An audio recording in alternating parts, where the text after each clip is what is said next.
بسم الله الرحمن الرحيم الحمد لله وحده والصلاة والسلام على من لا نبي بعده أما بعد فأعوذ بالله من الشيطان الرجيم بسم الله الرحمن الرحيم وأوفوا بالعهد إن العهد كان مسؤولا وقال تعالى في مقام آخر يا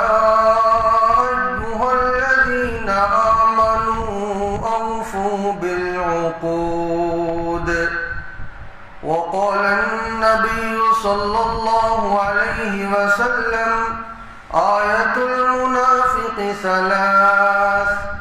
إذا حدث كذب وإذا وعد أخلف وإذا اؤتمن خان وفي رواية وإن صام وصلى وزعم أنه مسلم أو كما قال عليه الصلاة والسلام۔ قابل صد احترام بزرگوں اور دوستوں، گزشتہ 2 جمعہ میں آپ حضرات کے سامنے یہ بات آئی تھی کہ منافق کی 3 علامتیں ہیں۔ پہلی علامت جھوٹ بولنا، دوسری علامت وعدے کی خلاف ورزی کرنا، تیسری علامت امانت میں خیانت کرنا۔ تو 2 جمعہ میں پہلی علامت پر کسی قدر تفصیل کے ساتھ گفتگو ہو چکی ہے۔ جھوٹ کی قباحت و شناعت ہو، اس کی مروجہ شکلیں ہوں، یا وہ مواقع جن مواقع میں جھوٹ بولنے کی رخصت ہے، یہ ساری باتیں آپ نے سماعت فرما لی۔ آج کی مجلس میں جو منافق کی دوسری علامت ہے، یعنی وعدے کی خلاف ورزی کرنا، اس کے متعلق کچھ باتیں آپ کی خدمت میں پیش کرنے کی سعادت حاصل کروں گا۔ اسلام کا یہ حکم ہے کہ جب کسی سے کوئی وعدہ کیا جائے تو اسے پورا کیا جائے۔ اسی لیے اللہ تعالی شانہ نے ایمان والوں کو خطاب کرتے ہوئے یہ ارشاد فرمایا ہے، یا ایھا الذین آمنوا اوفوا بالعقود، کہ اے ایمان والو عہد و پیمان کو پورا کیا کرو۔ اس لیے کہ ایمان کی شان ہی یہی ہے کہ ایمان رہتے ہوئے آدمی وعدے کو پورا کرتا ہے، وعدے کی خلاف ورزی نہیں کرتا۔ اور اگر کوئی بندے مومن ایمان رہتے ہوئے وعدے کی خلاف ورزی کرتا رہتا ہے تو اس سے یہ بات ثابت ہو جاتی ہے کہ یہ نام کا مومن ہے، نام کا مسلمان ہے، اس کے پاس کمال ایمان نہیں ہے۔ اگر کمال ایمان ہوتا تو وعدے کی خلاف ورزی ہرگز نہیں کرتا۔ ہاں، اگر کوئی کسی سے وعدہ کیا، وعدہ کرنے کی، پورا کرنے کی کوشش بھی تھی، لیکن کوئی عذر پیش آ گیا اور معقول عذر پیش آ گیا، تو اب شریعت کا یہ حکم ہے کہ یہ جس نے وعدہ کیا ہے وہ اس کو جس سے وعدہ کر کے آیا ہے اس کو بتلا دے کہ بھائی میں نے تم سے وعدہ کیا تھا پورا کرنے کا ارادہ بھی تھا، لیکن ایسا عذر پیش آ گیا ہے، میں تمہارا وعدہ اس وقت پورا نہیں کر سکتا۔ تو یہ شریعت کا حسن ہے، اس کا حکم ہے کہ جب بھی وعدہ کیا جائے تو اسے پورا کیا جائے۔ ہاں اگر کوئی معقول عذر پیش آ جائے تو پھر رخصت ہے، لیکن اگر کوئی عذر بھی پیش نہیں ہے،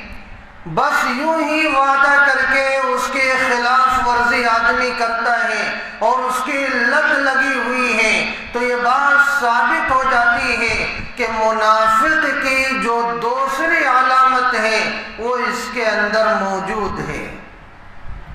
اور منافق کی علامت جس کے اندر موجود ہو، کیا وہ کبھی پکا مومن ہو سکتا ہے؟ ہرگز نہیں ہو سکتا۔ ہم میں سے ہر کوئی ایک دوسرے سے وعدہ کرتا ہے، لیکن بعض اللہ کے بندے وہ ہوتے ہیں جو وعدے کی خلاف ورزی نہیں کیا کرتے، بلکہ شریعت کا حکم سمجھتے ہوئے، ایمان کا تقاضا سمجھتے ہوئے وعدے کو پورا کیا کرتے ہیں، اور بعض بندے وہ ہوتے ہیں جو وعدے کو پورا نہیں کرتے، اس کی خلاف ورزی کے عادی ہوتے ہیں۔ مثلا شادی بیاہ کا جب موقع آتا ہے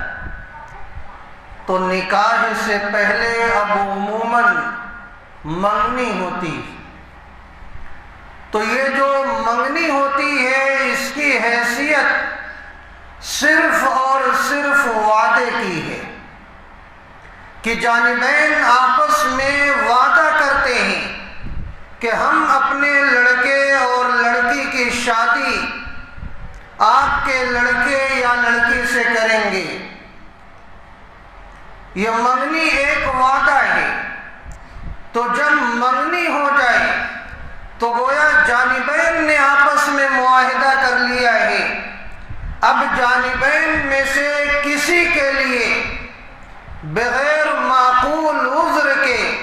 وعدے کی خلاف ورزی کرنا یہ جائز نہیں ہے۔ بس اوقات ایسا ہوتا ہے کہ منگنی ہو گئی، وعدہ آپس میں ہو گیا، لیکن بس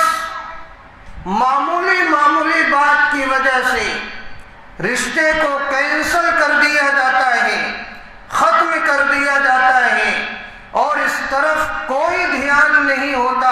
کہ ہم نے تو وعدہ کیا ہے، اگر ہم نے اس طرح کی حرکت کی تو وعدے کی خلاف ورزی کا گناہ ہوگا۔ ہاں اگر معقول عذر پیش آ جائے، آپس میں وعدہ منگنی کے ذریعے کیا گیا، آگے چل کر کوئی معقول عذر پیش آ گیا، مثلا ایسا محسوس ہوا کہ جن سے رشتے کا وعدہ کیا گیا ہے ان لڑکے اور لڑکی کے مزاج میں زمین آسمان کا فرق ہے،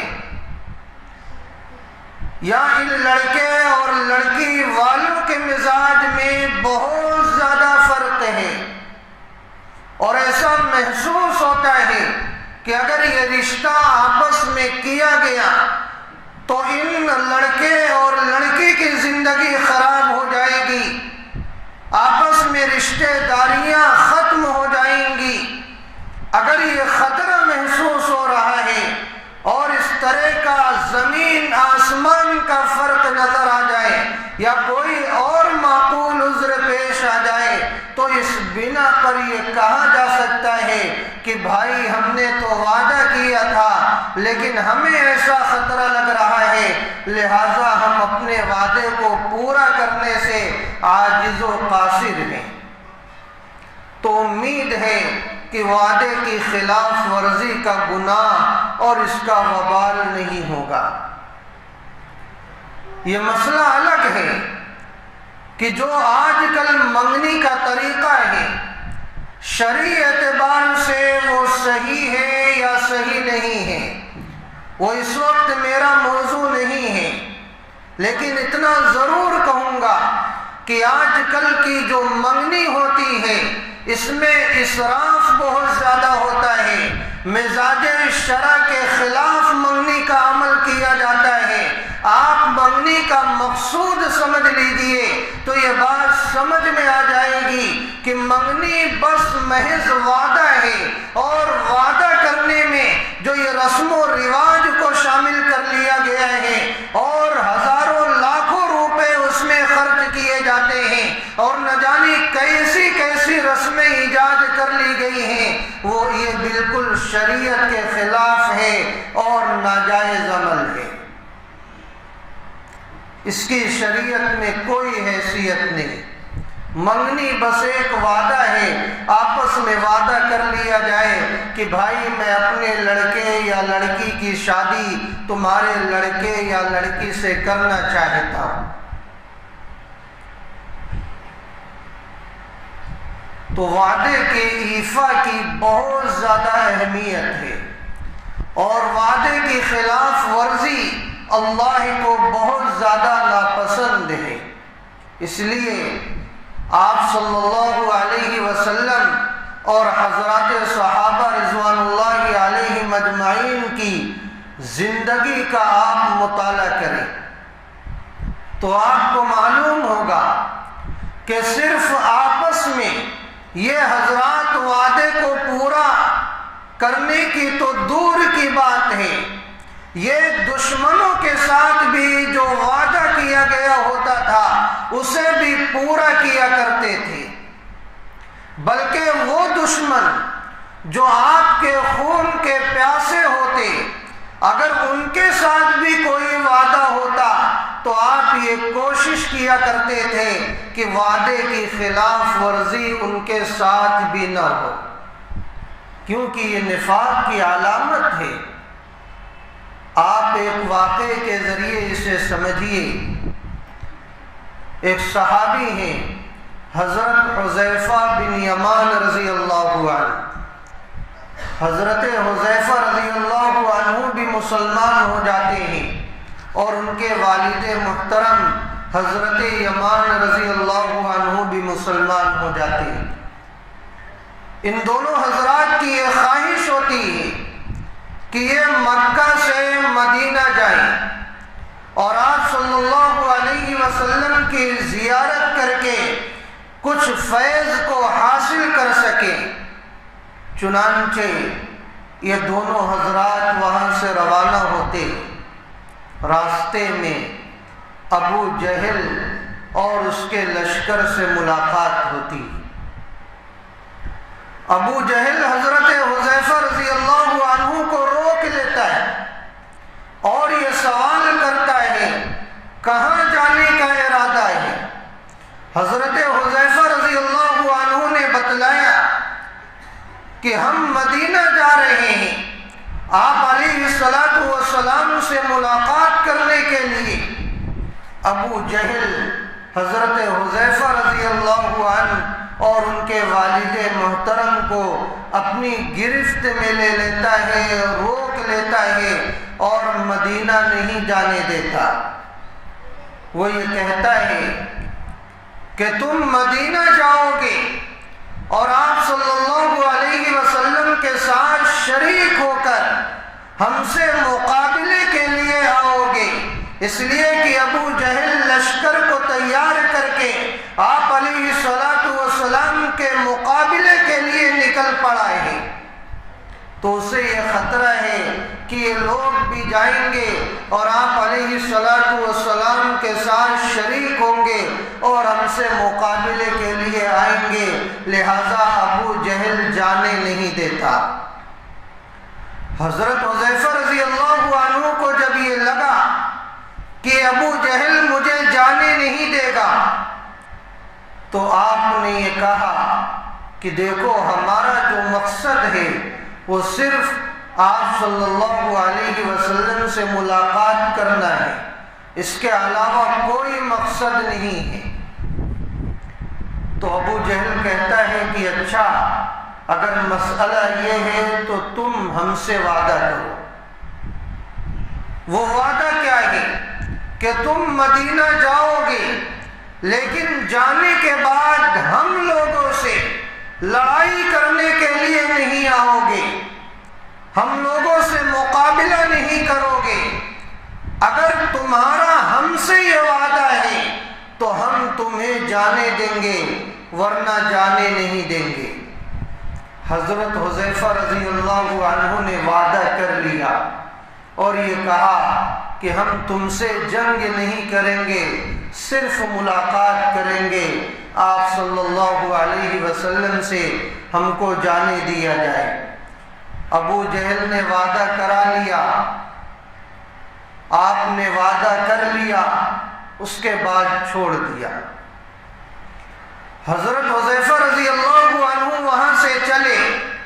ادھر آپ صلی اللہ علیہ وسلم معرکہ بدر کے لیے تیاری کر چکے ہیں، اور حضرات صحابہ رضوان اللہ علیہم اجمعین کے ساتھ آپ روانہ ہو چکے ہیں۔ راستے میں حضرت حذیفہ رضی اللہ عنہ سے ملاقات ہوتی۔ حضرت حذیفہ رضی اللہ عنہ ملاقات کرنے کے بعد راستے کا پورا واقعہ بیان کرتے ہیں کہ ہمارے ساتھ ایسا ایسا معاملہ پیش آیا ہے، اور ہم وعدہ کر چکے ہیں کہ ان کے خلاف جنگ نہیں کریں گے۔ یہاں رک کر ایک بات سمجھ لیں اور یہ پچھلی بات کو ذہن میں رکھیں۔ آپ صلی اللہ علیہ وسلم معرکہ بدر کے لیے روانہ ہو چکے ہیں، دیگر صحابہ آپ کے ساتھ ہیں۔ یہ بدر کون سا معرکہ ہے؟ یہ بدر وہی معرکہ ہے جو پہلا اسلام کا حق اور باطل کے درمیان پیش آنے والا معرکہ ہے۔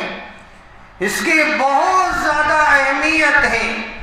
اسی معرکے کو قرآن کریم میں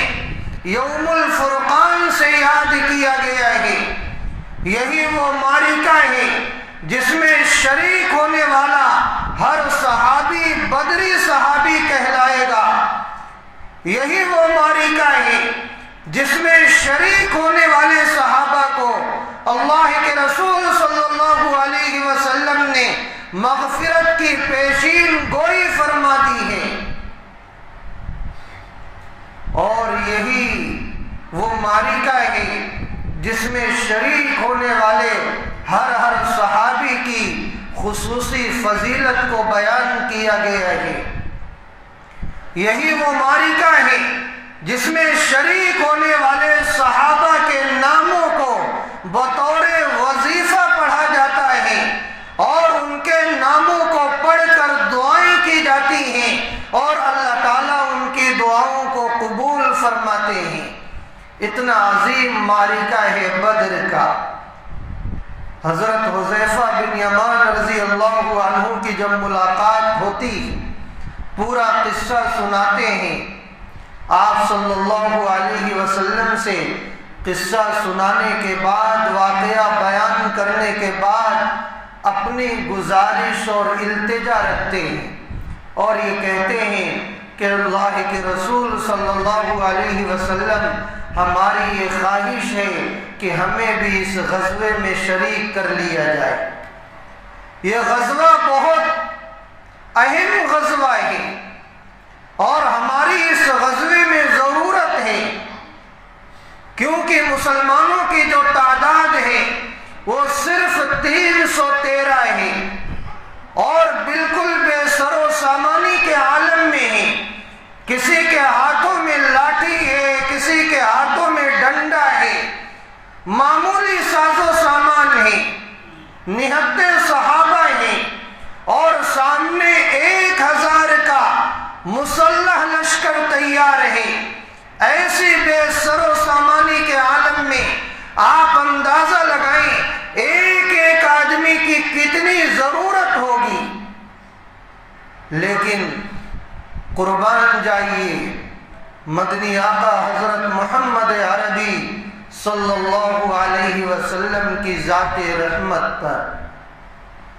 آپ نے جب یہ سنا ہی کہ حضرت حذیفہ رضی اللہ عنہ نے ابو جہل سے وعدہ کر لیا ہے کہ ہم تمہارے خلاف جنگ میں شریک نہیں ہوں گے، حضرت حذیفہ رضی اللہ عنہ کی التجا ہے کہ ہمیں شریک کر لیا جائے۔ آپ صلی اللہ علیہ وسلم نے حضرت حذیفہ رضی اللہ عنہ سے یہ کہا کہ تمہارا ابو جہل سے وعدہ ہو چکا ہے، لہذا تم اس غزوے میں شریک نہیں ہو سکتے۔ آپ سوچیں کس سے وعدہ ہے؟ ابو جہل سے، جو آپ صلی اللہ علیہ وسلم کا جانی دشمن ہے، لیکن صحابی نے وعدہ کر لیا ہے۔ اتنا اہم ترین غزوہ، اور اس غزوے میں ایک ایک آدمی کی ضرورت، لیکن اس موقع پر بھی آپ صلی اللہ علیہ وسلم وعدے کو پورا کروا رہے ہیں۔ آپ ذرا اندازہ لگائیں کہ وعدے کو پورا کرنے کی اہمیت اللہ کی نگاہ میں کتنی زیادہ ہے۔ کیوں؟ مقصد ان غزوات سے کوئی نام کمانا نہیں تھا، کوئی زمین پر قبضہ کرنا نہیں تھا، غزوے سے مقصد کوئی اقتدار کو حاصل کرنا نہیں تھا، غزوے سے مقصد کسی سلطنت کو حاصل کرنا نہیں تھا، بلکہ غزوے کا جو مقصود ہوتا تھا وہ اللہ کی رضا ہوتی تھی، اللہ کا قرب حاصل کرنا ہوتا تھا، حق کی سربلندی ہوتی تھی، اس کے علاوہ کچھ نہیں ہوتا تھا۔ لہذا اس مقصد میں اللہ کو ناراض کر کے قدم کو آگے بڑھایا جائے، ایسا کبھی نہیں ہو سکتا تھا۔ اس لیے اللہ کے رسول صلی اللہ علیہ وسلم نے ابو جہل سے جو وعدہ کیا گیا تھا، آپ نے اس کی بھی پاسداری فرمائی، اور حضرت حذیفہ رضی اللہ عنہ کو ساتھ لینے سے انکار کر دیا۔ اسی طرح حضرت امیر معاویہ رضی اللہ عنہ، یہ وہ صحابی ہیں جن کے تعلق سے بہت سارے لوگوں نے اپنی زبانیں کھولی اور ان کی شان میں گستاخی کی، پروپیگنڈے کیے، جبکہ ادنا سے ادنا صحابی کی شان میں گستاخی کرنا کسی بھی اعتبار سے جائز نہیں ہے۔ کیوں؟ ہر صحابی کے متعلق اللہ نے فیصلہ سنا دیا ہے کہ اللہ ان سے راضی ہے، اور یہ صحابہ اللہ سے راضی ہیں، سرٹیفکیٹ اللہ نے دے دی ہے، تو پھر کس کے اندر یہ ہمت ہے کہ ان صحابہ کی شان میں وہ گستاخی کرے؟ کسی بھی اعتبار سے یہ عمل جائز نہیں ہے۔ تو حضرت امیر معاویہ رضی اللہ عنہ ہیں، شام کے آپ ذمہ دار ہیں، ادھر روم ہے، تو رومیوں سے آپ کی جنگ ہوتی رہتی تھی، آپ برسرے پیکار رہا کرتے تھے۔ ایک مرتبہ جنگ بندی کا رومیوں سے آپ نے معاہدہ کر لیا کہ فلاں تاریخ تک کوئی بھی جنگ نہیں ہوگی، آپس میں معاہدہ ہو گیا۔ لیکن اس درمیان میں آپ نے یہ سوچا کہ جو ہمارے درمیان میں معاہدہ ہوا ہے اس کے ختم ہونے سے پہلے میں اپنی فوج اور لشکر کو ترتیب دے کر روم کی سرحد پر لگا دیتا ہوں، تاکہ جب جنگ بندی کا جو معاہدہ ہے جو ہی وہ ختم ہو تو فوراً رومیوں پر حملہ کر دیا جائے اور اپنے مقصد میں کامیابی حاصل ہو سکے۔ چنانچہ آپ نے اسی اعتبار سے تیاری شروع کر دی اور جنگ بندی کا معاہدہ ختم ہونے سے پہلے آپ نے روم کی سرحد پر اپنے لشکر کو لگا دیا اور ان کو یہ کہہ دیا کہ جو ہی یہ معاہدہ ختم ہو فوراً حملہ کر دیا جائے تاکہ کامیابی مقصد میں حاصل ہو سکے۔ چنانچہ لشکر ترتیب دے دیا گیا اور جو ہی معاہدے کی مدت ختم ہوئی فوراً ان کے لشکر نے رومیوں پر حملہ کر دیا، اور یہ جو تدبیر تھی، جو یہ چال تھی جنگ کی، وہ کامیاب ہوتی ہوئی نظر آئی۔ لہذا اس کا نتیجہ یہ ہوا کہ حضرت امیر معاویہ رضی اللہ عنہ کا جو لشکر تھا وہ فتح پر فتح حاصل کرتا گیا، شہر کا شہر فتح ہوتا گیا، بستیاں کی بستیاں فتح ہوتی گئیں، اور یہ لشکر کامیابی کے ساتھ آگے بڑھتا رہا۔ فتح کے نشے میں چور تھا کہ اچانک پیچھے سے ایک آواز سنائی دی۔ وہ آواز کیا تھی کہ ایک آدمی گھوڑے پر سوار ہوتا ہوا آ رہا ہے اور پیچھے سے یہ آواز دے رہا ہے، قفو یا عباد اللہ، قفو یا عباد اللہ، وفاء لا غدر، وفاء لا غدر، اے اللہ کے بندو ٹھہر جاؤ، اے اللہ کے بندو ٹھہر جاؤ، رک جاؤ، ایمان کا تقاضا وفاداری ہے، عہد شکنی نہیں ہے۔ چنانچہ حضرت امیر معاویہ رضی اللہ عنہ نے جب پلٹ کر دیکھا اور وہ قریب آئے تو وہ حضرت عمر بن عبسہ رضی اللہ عنہ ایک صحابی ہیں وہ تھے۔ تو ان کی زبان کا یہ جملہ جب حضرت امیر معاویہ رضی اللہ عنہ نے سنا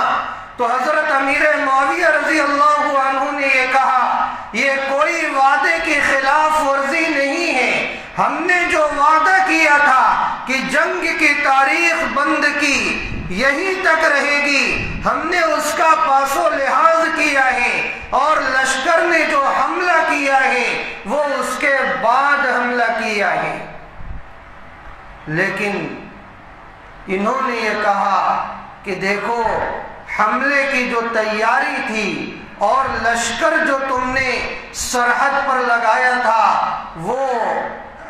عہد ختم ہونے سے پہلے لگا دیا تھا، لہذا یہ وعدے کی خلاف ورزی ہے، پہلے تیاری نہیں ہونی چاہیے تھی، لشکر کو پہلے نہیں لگانا چاہیے تھا، جب میعاد مکمل ہو جاتی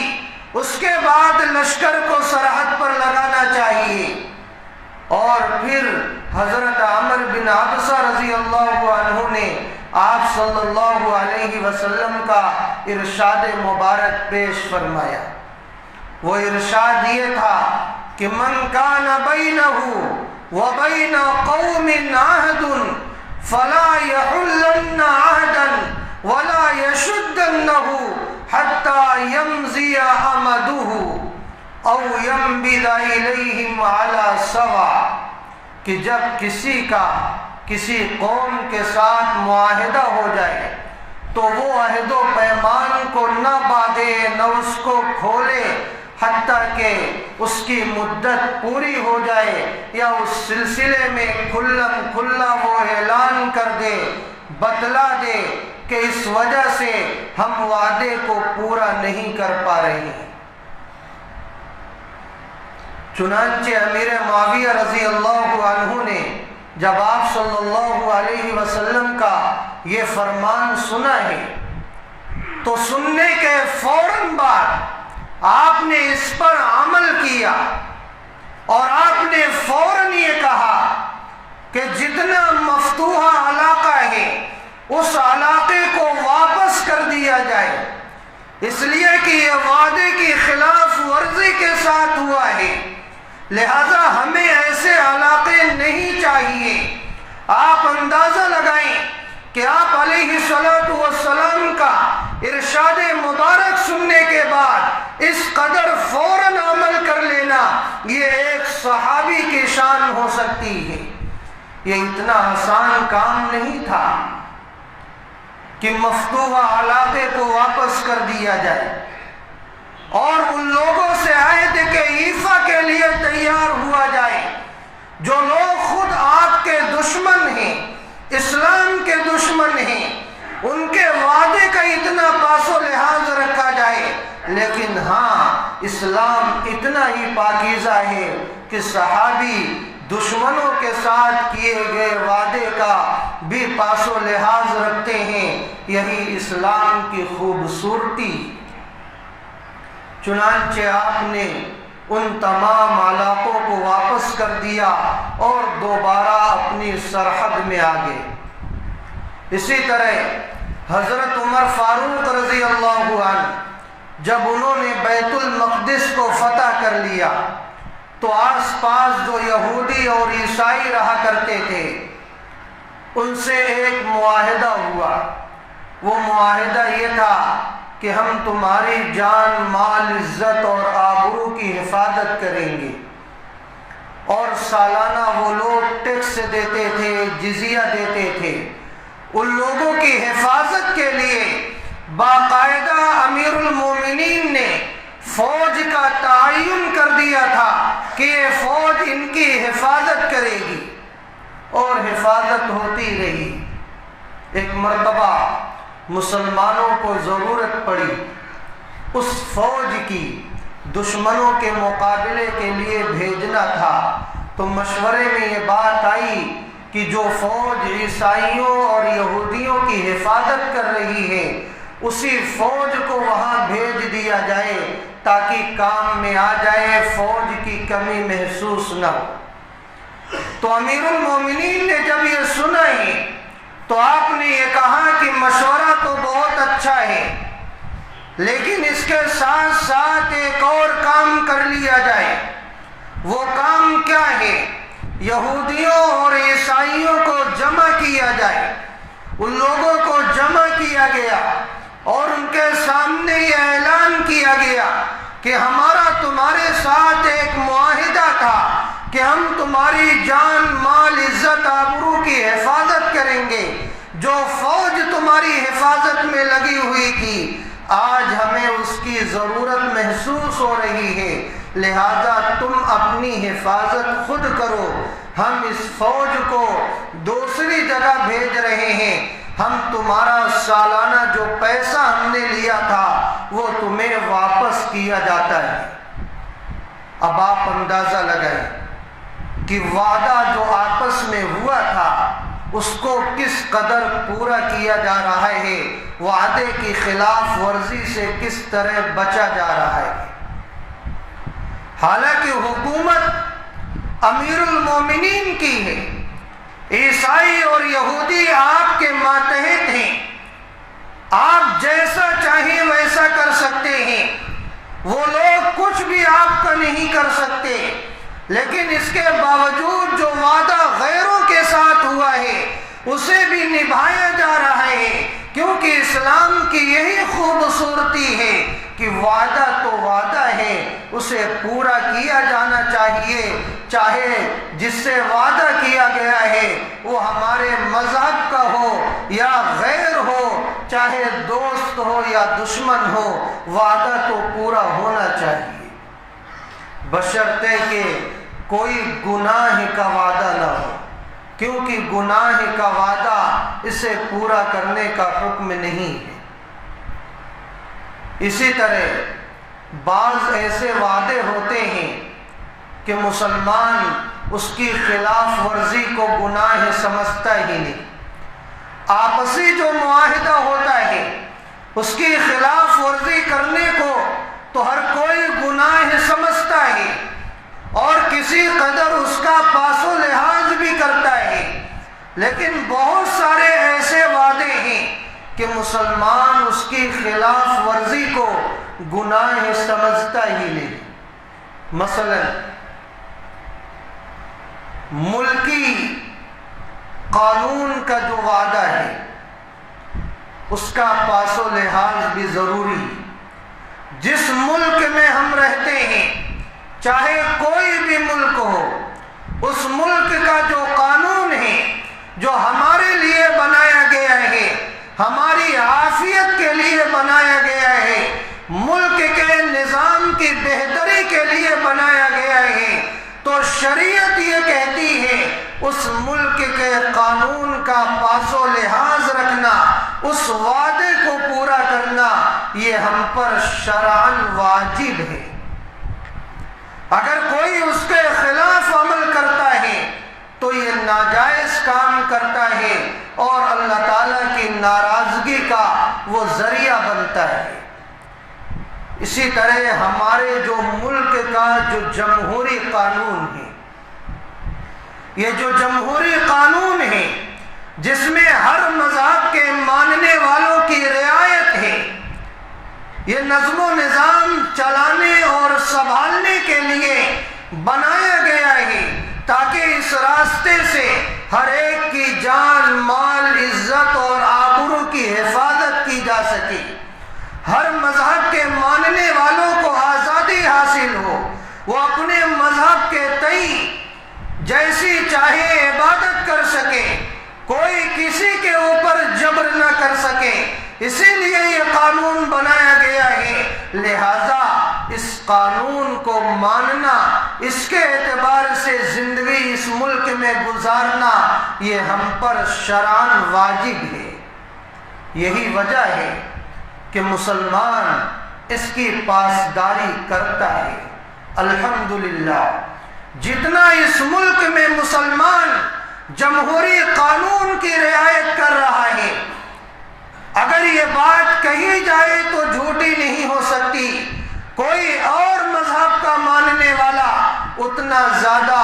جمہوری قانون کی رعایت نہیں کر رہا ہے، اس لیے کہ یہ دیکھنے میں آتا ہے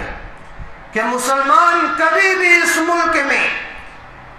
کسی دوسرے مذہب کے ماننے والے کو اس بنا پر ٹارگیٹ نہیں کرتا، اسے کبھی نہیں ستاتا کہ یہ مسلمان نہیں ہے، کبھی موب لنچنگ کوئی مسلمان نہیں کرتا، ایک واقعہ نہیں کوئی بتلا سکتا کہ مسلمانوں کا جھنڈ آپس میں مل کر کسی غیر مسلم کو تنہا پا کر اس کی جان، مال، عزت اور آبرو کے ساتھ کھلواڑ کیا ہو، کیونکہ مسلمان یہ جانتا ہے کہ یہاں کا جو قانون ہے ہم نے معاہدہ کیا ہے، اور جب ہم نے معاہدہ کر لیا ہے تو ہمارا اسلام خود اس کی اجازت نہیں دیتا، یہ گناہ کا کام ہے کہ مذہب کی بنا پر کسی کو ستایا جائے۔ لہذا مسلمان کبھی بھی اس ملک میں مذہب کی بنا پر کسی دوسرے کو تکلیف نہیں دیتا، اور الحمدللہ اسی بنا پر ہی اپنے ملک سے محبت کرتا ہے۔ لیکن ہاں یہ دیکھنے میں ضرور آتا ہے کہ بہت سارے ایسے لوگ جو مذہب کی بنا پر نفرت پیدا کرنا چاہتے ہیں، مذہب کی بنا پر دلوں کو بانٹنا چاہتے ہیں، مذہب کی بنا پر اس ملک کو توڑنا چاہتے ہیں، مذہب کی بنا پر اس ملک کی خوبصورتی کو پامال کرنا چاہتے ہیں، مذہب کی بنا پر جمہوری قانون کے ساتھ کھلواڑ کر رہے ہیں، اور مذہب کی بنا پر اس ملک کے ساتھ دشمنی کر رہے ہیں، وہ لوگ مسلمانوں کو تنہا پا کر مذہب کی بنا پر موب لنچنگ کرتے ہیں، انہیں ستاتے ہیں، اور مذہب ہی کی وجہ سے ان پر جھوٹا الزام لگاتے ہیں، مذہب کی بنا پر انہیں اس ملک کو چھوڑنے کو کہا جاتا ہے۔ یہ سب کیوں ہو رہا ہے؟ یہ اس وجہ سے کہ ان کے نزدیک وعدے کی کوئی اہمیت نہیں، انہیں یہ معلوم ہی نہیں کہ جمہوری قانون کے ذریعے ہم نے وعدہ کیا ہے کہ ہم کسی بھی مذہب کے ماننے والے کو نہیں ستائیں گے۔ ان کے نزدیک زبان کی اور عمل کی کوئی اہمیت نہیں، ہاں مسلمانوں کے نزدیک اہمیت ہے، وہ جانتے ہیں ہم نے وعدہ کیا ہے، لہذا مسلمان کبھی کسی کو نہیں ستا سکتا۔ اسی لیے اس ملک کا وفادار جتنا مسلمان ہے کوئی نہیں ہو سکتا۔ اس ملک کو انگریزوں سے آزاد کرانے میں جتنی مسلمانوں کی قربانیاں ہیں اتنی آپ کو کسی کی نہیں مل سکتی، لیکن اس کے باوجود بھی آج مسلمان الحمدللہ اس ملک کا وفادار ہے، وفادار تھا، ہے اور رہے گا، کیونکہ اسلام یہی کہتا ہے کہ وعدے کی خلاف ورزی نہیں ہونی چاہیے، چاہے ہمارے سامنے کوئی بھی ہو، دوست ہو، دشمن ہو، اپنا ہو یا پرایا ہو۔ تو ہم یہ عہد کریں کہ جتنے بھی وعدے اور عہد و پیمان کی چیزیں ہیں ہم اس کی پاسداری کریں گے۔ تو جو ملکی قانون ہے یہ بھی ایک معاہدہ ہے، اس کا پالن کرنا یہ اسلام سکھاتا ہے، اور اس کی خلاف ورزی کرنا یہ اللہ کی ناراضگی کا ذریعہ ہے۔ اسی طرح جو ملکی ویزا ہوتا ہے، کوئی کسی ملک میں گیا ویزا لے کر، تو جو ویزا ہے اس کے تحت یہ معاہدہ ہو جاتا ہے کہ اس ملک کا جو جائز قانون ہے آپ اس کی پابندی کریں گے، لہٰذا اس کی پابندی کرنا شرعی حکم ہے، اس کی پابندی نہ کرنا یہ خلاف شرع ہے۔ اسی طرح ٹریفک جو قانون بنایا جاتا ہے، دائیں سے چلنا ہے، بائیں سے چلنا ہے، لال بتی جلی تو رک جانا ہے، ہری بتی جلی تو چلنا ہے، لہٰذا یہ جو ٹریفک قانون ہے اس کی پابندی کرنا یہ شریعت کا حکم ہے، خلاف ورزی کرنا یہ ناجائز اور حرام ہے۔ اسی لیے یہ ساری وہ چیزیں ہیں جس کا مسلمان یہ سوچتا ہے یہ کوئی ضروری نہیں، یہ کوئی وعدہ نہیں، یہ وعدہ ہے، اس کی خلاف ورزی کرنا یہ ایسا ہے گویا وعدے کی خلاف ورزی کرنا ہے۔ اس لیے یہ عہد کریں کہ انشاءاللہ ہم نفاق کی علامتوں سے بچیں گے، وعدے کو پورا کریں گے اور دین کا حصہ سمجھ کر کے کریں گے، اس لیے کہ دین تمام شعبوں کو محیط ہے، صرف نماز دین نہیں ہے بلکہ معاشرت بھی دین ہے۔ اللہ تعالی شانہ ہم تمام لوگوں کو حسن عمل کی توفیق عطا فرمائے، وعدے کی ایفا کی توفیق عطا فرمائے، وعدے کی خلاف ورزی سے ہم سب کی حفاظت فرمائے، آمین۔ وآخر دعوانا ان الحمد للہ رب العالمین۔